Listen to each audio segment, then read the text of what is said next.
Conspiracy? More like cowspiracy? Yeah, I had no idea how to start the video. So recently, I watched a documentary called Cowspiracy, which investigates the impact of animal agriculture on the Earth's environment. The film was really interesting and it really opened up my eyes to what happens around the world, and I really recommend that you do watch it yourself. Also, I found the film to be extremely credible due to the fact that they consulted many environmental agencies and sources. Despite the film's credibility, I do think it's worthwhile to examine the two big points made in the movie and analyze their legitimacy in reference to sources not used in the film, simply because I think it's most probable that the creators of the film were quite biased since the movie was made in order to promote veganism. First, let's look at what the Cowspiracy website has to say.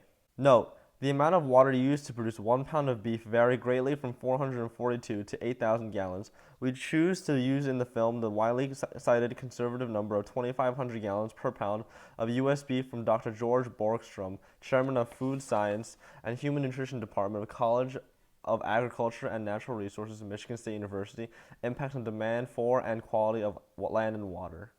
Also, the website lists all the sources they use, which are very in-depth, analytical, and for the most part credible. In fact, that's a common trend throughout the entire documentary. Now, regarding the numbers stated by Cowspiracy, there are some government studies found online which completely discredit it. The fact that states 2,000 gallons of water used for 1 pound of beef suggests the amount of water used for livestock is disproportionate to other uses in the country.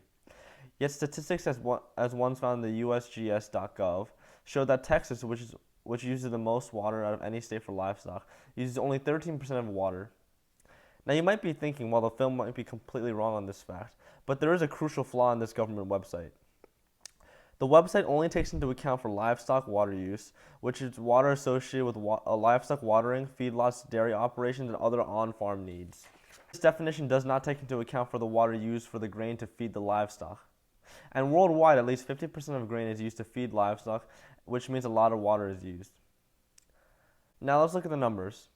Cowspiracy says that 2,500 gallons of water are used per pound of beef, and beef lobbyists say that 441 gallons of water are used per pound of beef. Soy uses 257 gallons per 1 pound of yield, and cows convert 6 pounds of feed into 1 pound of grain. So, to make 1 pound of gain, there needs to be 1,542 gallons of water for 6 pounds of soy. But only 60 to 64% of the cow is eaten. So, we need to consider the 60%. 1,542 gallons of water would only make 9.6 ounces of meat. For 1 pound of meat, you would need 2,570 gallons of water. This 2,570 gallons of water is used just for the food, which is 10 times as much water for 1 pound of soy. In terms of water, it would be much more efficient just to raise the soy for consumption rather than having to feed it to the cow and then eat the beef. Also, this number fits into the bracket given by Cowspiracy. On top of this, you'd also have to factor in the water the livestock drink and the water used in processing.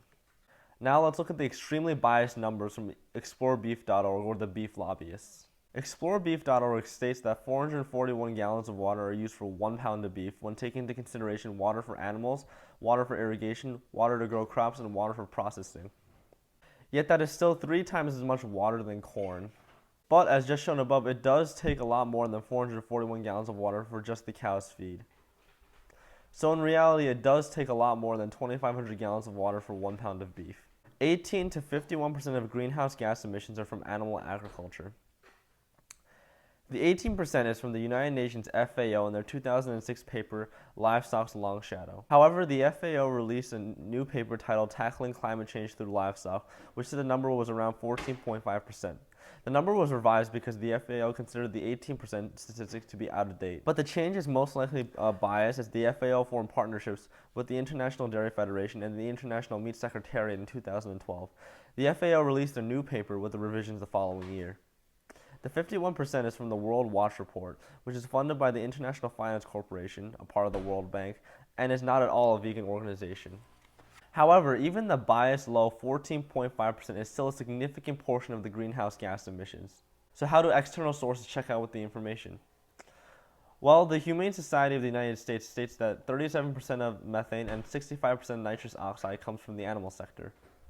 But these statistics are extremely biased since they come from the Humane Society. So we'll examine another source. According to research from greenhouse gas emissions from dairy manure management, a review of field-based studies, animal agriculture is responsible for 20% of carbon dioxide emissions. This does not even include the other possible emitted greenhouse gases, which are methane and nitrous oxide. The authors of the study are Justine J. Owen and Wendy Silvers. Owen is a professor for geomorphology, geochemistry, and environmental science at the University of California, Berkeley. Silvers is a professor for ecology also at UC Berkeley. Neither of the professors are known to be affiliated with any vegan or meat lobbyists. They have no political agenda or personal agenda to push whatsoever. They work to publish valid information and findings in their respective fields. Even though it only takes into account for carbon dioxide, 20% is still a very high number, and it fits into the 18 to 51% statistic in Cowspiracy. All in all, these two main points analyzed are valid when analyzing them with outside sources not used in the film. The documentary Cowspiracy aims to reveal the sheer scale of environmental effects of the animal sector in this country and around the world. The central idea of vegans on this topic is clearly elucidated in the analysis of these 2 points. The animal industry is extremely wasteful and detrimental for the environment. Moreover, it is illogical for people to still consume meat since there is a more logical, eco-friendly alternative.